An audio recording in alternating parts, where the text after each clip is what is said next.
Вот восстановили дом, который сгоревший. Вы сами смотрите, все остатки ради жизни живем, жизнь продолжается. Дай Бог все, чтобы нормально было и чтобы мы жили дружно. Чтобы вот такое, чтобы больше не было.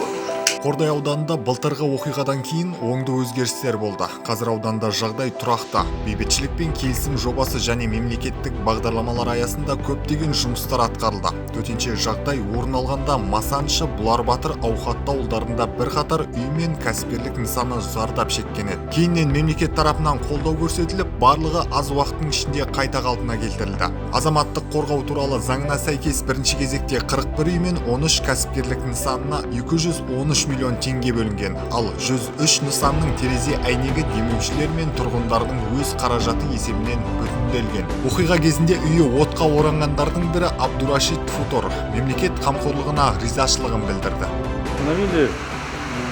Бізге мемлекеттен және халықтан көмек көрсетілді. Менің үйім, жүк және жеңіл машинам толығымен өртеніп кетті. Мен отбасыммен бірге уақытша бауырларымның үйін паналадым. Төтенше жағдай салдарынан қайтыс болған азаматтардың отбасыларына және зардап шеккен тұрғындарға мемлекет пен демеушілер тарапынан көмек ретінде 133,4 миллион теңге жұмсалған.